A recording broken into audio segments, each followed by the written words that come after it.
So I've been involved with recycling throughout my career for the last 8 years, working in local government down in the Twin Cities and up here in the Arrowhead region.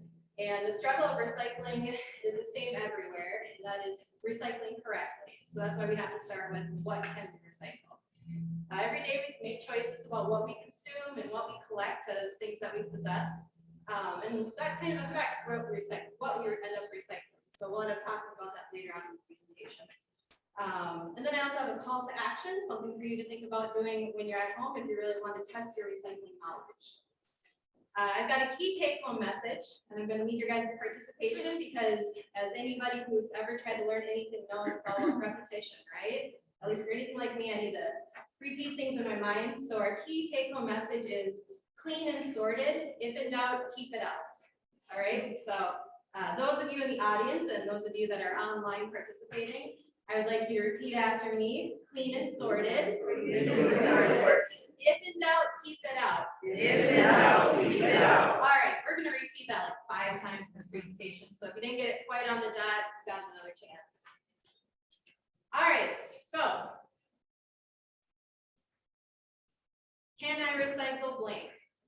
You're sitting at home, you just cleaned up the kitchen, you're sitting there with whatever it is. Throw out what is something that you guys have questioned recently of something that you can recycle?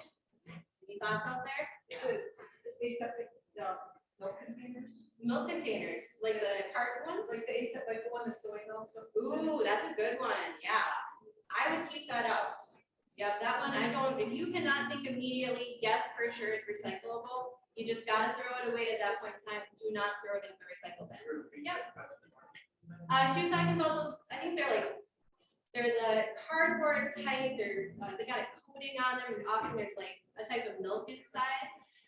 Those type of containers. So they're the paper containers, but they have the the coating inside. Yep. So that's a great one. It's questionable. And at this point, keep it out. If you don't know for sure, don't throw it into the recycling bin thinking it's probably recyclable. And there's paper in there, right? Because I find myself thinking this too. There's some paper in there. It's probably recyclable. Don't do it. You got to stop doing that. And that is the key take-home message of this presentation. Only recycle what you absolutely know is recyclable. I'm going to keep repeating it because it's very important. Our recycle center staff is really struggling trying to keep all of these contaminated materials from getting into our good recyclables. So anyway, so the good recyclables, glass, steel, paper that needs to be sorted correctly, aluminum, clean aluminum foil, rigid plastic. Has anybody ordered from Misfit Markets before? Like an at-home delivery grocery? I just got onto it. And I got this whole box delivered, and there was this plastic stuff inside, and it said 1, and it had the triangle on it, recycling triangle. What do you think I thought to do with it? I thought to recycle it, right? It says 1, it's a plastic, I'm good to go. So I go to the recycle center and I talk to them about this presentation. What do you guys want me to tell them? Tell them only rigid plastics, please. These flimsy plastics that are getting thrown, even if they say 1. These guys are tearing their hair out about it. It is not recyclable. So like the stuff that your spinach stuff is in, that's not recyclable? So you're talking about like this kind of thing? Yeah. This is firm. Yep. We're gonna go through this test. Actually, we're gonna do this test right now. So using the sheets, I distributed some sheets, and you can feel free to use those. Those of you that walked in a little late, I ran out, so I'm sorry, but I will get more for you if you'd like. So we got a little test. So this says number 1 on the bottom. What do I do with this? Recycle. All right, number 2. Recycle. But the cap, you're right. I got some trickier ones in here. All right, what's this? Yeah, recycle. What's this? No, not here. Garbage. This is garbage unless you go someplace that can take this. So I know Super 1 and 2 Harbors was accepting these. So you've got to go out of your way. If you do not want to throw something away, you're going to have to put in the extra legwork to find out what the right place is. And it's not in the recycle bin. For sure, the recycle center is not going to go out of their way to figure out what to do about this. Yeah. What about this guy? No, garbage. This is a film plastic. So maybe Super 1 would take this. You're going to have to call and ask. I don't know the answer to that. Asks? No. This type of papery material, tissue paper, no, not recyclable. This one tricked me up. What do you think? Cardboard.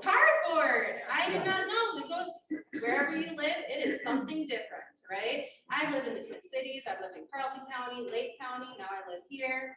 Different city jurisdictions. In this county, this is cardboard and this is recyclable. What are the other options? Oh, styrofoam. What's that? Well, you mean other. Oh, no, what about this specific object? What's the other? Reuse it. Reuse it, right? Find the, Fire starter.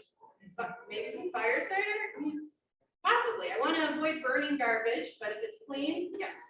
Can I ask a question? yeah. Because I've seen people pour wax in them, and then you throw one piece of that in as a fire starter. I don't know what kind of chemicals. We'd be wondering what goes into processing this. So that's the hesitancy of that. So I don't have a solid answer for you on that. But anyway, we're going to digress. The cardboard or a reuse item. Think about how you can reuse this. This says 1, this says 5. One goes in, 5 goes out. Again, 1 in, 5 out. No, this is one. What about this guy? This is my coconut oil container. No lid. Oh, so yeah. Gotta clean it, no lid. You guys are advanced. I like this. Good job. Well, second to the last. My sunglasses, they're broken. What do I do? No. They're probably garbage. It hurts to throw things away, but look how many good, clean recyclables we have, and a relatively small amount of not recyclable. Last but not least, my baby infant formula. This says 2. Should I just throw it in? The lid says 5, which is not recyclable, but you want to know why I have this here?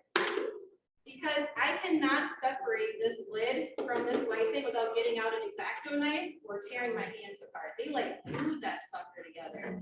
So, that is my quiz for you. So what is our key take-home message again? Plan sorted. If in doubt, throw it out. Keep it out. Okay. If in doubt, it does not go into the recycling. All right. So where can I recycle? I just wanted to give a little shout out that we have more than just one option of where to recycle in Cook County. We have recycle trailers throughout the county. The recycle center in town here has wonderful staff. Those guys work so hard. So if you ever have a question, just pull them aside. I know they seem really busy because they're focused, they're trying to work, they're trying to not get in your way, but just say, hey, I've got a really quick question. Do you mind? Should I recycle this? They would way rather good information get out there and maybe bother for 5 seconds than people keep throwing the wrong things into the wrong bin. All right. So now we're on to the advanced subjects.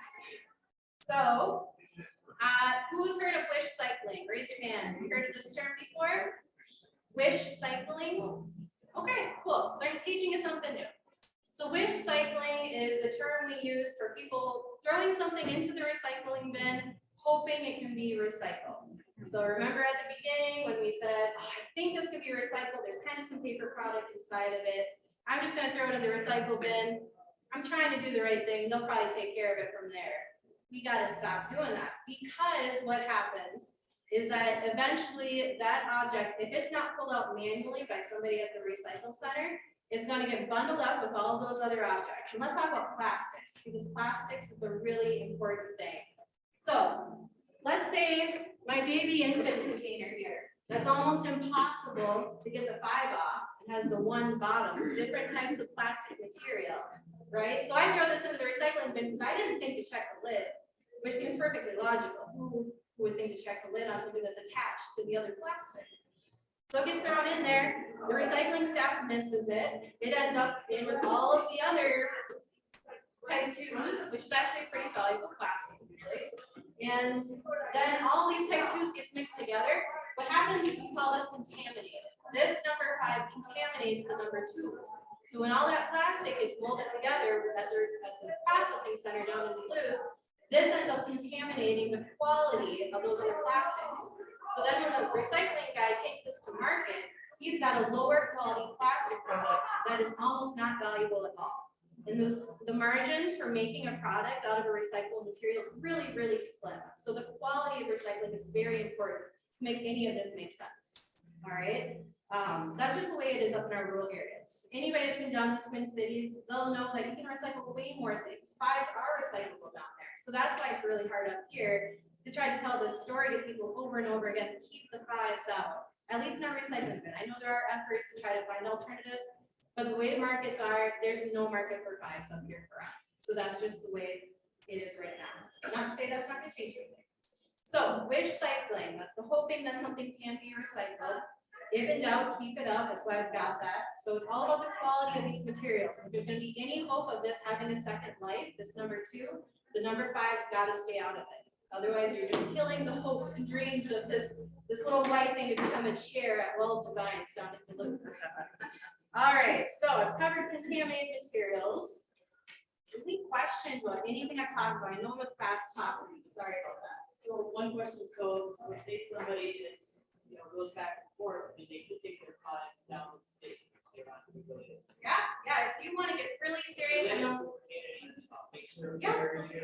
Exactly, yeah. So for those of you that may not have heard, we could possibly bring our stuff to a place that does take fives. So if you have a cabin up here and a home down in the cities or vice versa, you can take fives down to the cities if you want to, recycle in a place that are recyclable. But for our Arrowhead region, more than just Cook County, it's the whole Arrowhead region.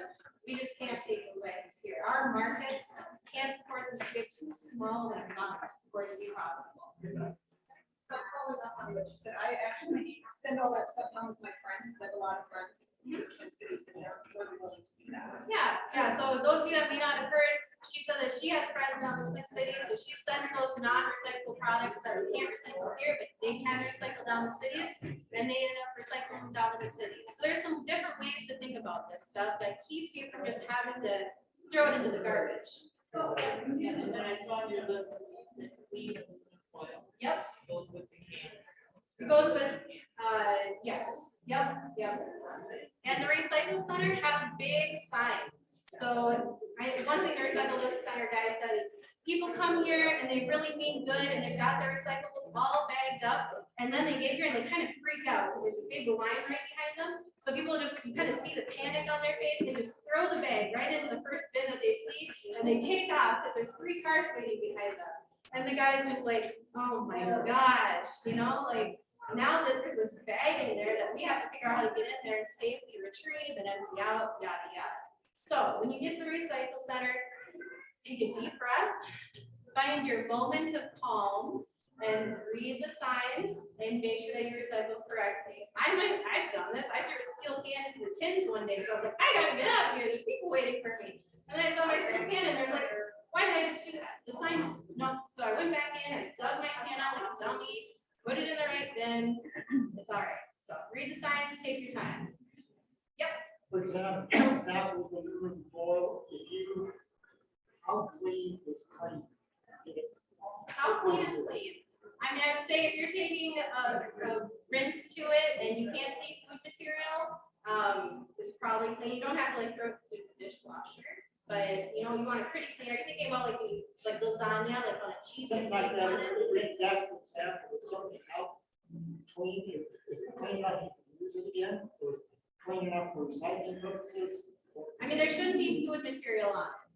So if there's food material that you just can't get off, it probably just goes to the garbage at that point. Because it's got to end up being another metal in its next life. So yeah, good questions. Anything else? Yeah. What about these things like The flyers. Yep. Yeah. So you'll notice on my what to recycle page that I just had paper flyer handout because I actually had a flyer that I was gonna put in this bin and I questioned it last minute and I did not know the answer to that. Okay. So I think it would go in this paper, but I don't know 100%.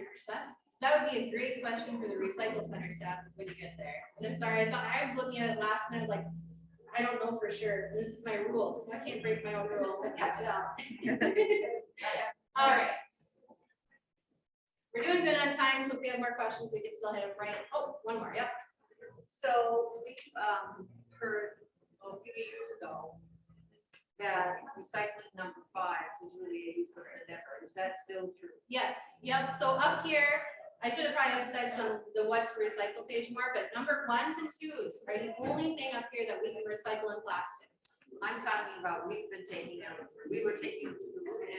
cities, but this was on an NPR Yeah. show, and they talked about Yep. that it was rather useless. If it's anywhere, it's gonna be down in the cities, and it would probably depend on what place it goes to. So, yeah. Hold that microphone is not loud enough for people. All right, sorry about that. I will use my outside voice now too. Can you everybody hear me back there? Oh, we're not using the mic at all. Hello. There we go. Now it's too loud. I'm afraid of it now. All right, well, I'm almost done, so I'm gonna try to get through this for you guys, okay? So, Sorry about that. yeah, thank you. All right, so really quickly, I wanted to show you kind of big picture. When we talk about recycling, it's very easy to start talking about in town at our recycle center, and all of a sudden be talking about the global markets in China. And I'm not even kidding about that. It is a very interconnected system. So I want you to understand what happens to our garbage and recycling here. So your recyclables end up going down to Duluth, where they go to Hartels, and they're gone to a broker, and then he gets them to a market. So that's our recycling, and it's pretty straightforward. Our garbage, anybody know where the garbage goes to? Where's it going? Superior at the Moccasin Lake or Superior City Landfill. So it's right by Lake Superior over there. Not right by, but you can see the lake from the landfill. They call it the Talus Landmark in Superior. And if you do some Googling online, you'll learn a lot more about this landfill. It's going to close in the next few years. So our regional solid waste managers are working really hard to find a new solution and what that's going to look like. It needs a lot of state permitting and whatnot. So I just wanted to put this in there to realize that our recycling is, or our garbage is staying pretty close to home, relatively speaking, but it's still over 120-mile drive one way for your garbage to get thrown away and your recycling. So anything that you throw into that garbage or recycling still has a long travel time to get somewhere to be of any use or just to be buried in the ground for a long time. So that's why I want to lead us to recycling the new paradigm. So we all know the reduce, reuse, recycle paradigm, but we need to start thinking about this in more complex terms and more about what it is that we consume and if there's ways to reduce that. So the organizers of this event worked really hard to try to keep single-use items out of our hands. So the plastic forks, throwaway cups, all that kind of stuff. We're trying not to have too much of that because you use this fork for 2 seconds or a spoon to stir your coffee and you throw it away. It just goes into a landfill for a long, long time. There's no reason to have that if we can avoid it. So start thinking about anything that you're taking into your possession. Do you really need it? If there's a way that you can refuse it and put your creamer in your coffee before you pour the coffee in, that reduces the need for the stir stick. So little things like that. This adds refuse. Those of you that maybe can't see that picture behind me, the 5 R's of zero waste are refuse, and then reduce, reuse, recycle, and then rot. So think about composting for your organics. But the refuse is really the important thing. That's a trigger in your brain before you ever even accept something. That plastic bag at the grocery store, very easy example, something that you have a choice to say no to. All right, so what's our key take-home message again? Clean and sorted. If in doubt, keep it out. I talked too much, so I forgot to ask you guys to repeat this to me a whole bunch of times like I planned. I'm sorry. So one more time. Clean and sorted. If in doubt, keep it out. All right. So this is going to be tough at home. It's hard to see something that you want to recycle and put it in the garbage. When I first moved to this county, I didn't know about egg cartons. So I had to throw a few egg cartons away because I just did not know. Some places you can't recycle them. And then I found out they're cardboard. Now the egg cartons are in my recycling. So some bad with the good. Your call to action, if you really want to take this home and think about this information, you could do an at-home waste audit. So put on some gloves and go through your recycling bin and see how the quality of your recyclables are looking. The recycling bin is a lot cleaner than the garbage. So that's why I say start with the recycling bin. So go through that recycling bin, see if you have any lids on your items, see if you have dirty items, and try to see what was thrown in there that really should not have been thrown into the recycling bin. Then when you go to the recycle center, talk to the recycling center if you have any questions. And make sure you're putting things in the right bins. And if you really want a gold star, go through the garbage bin, and that's extra fun. But remember, everything has to be clean. So If you have any questions, I've got my card with me, so you guys can shoot me an email later on, and there's another presenter about to come on, I don't need your time, but you guys have been really great, so thank you very much. Thank you.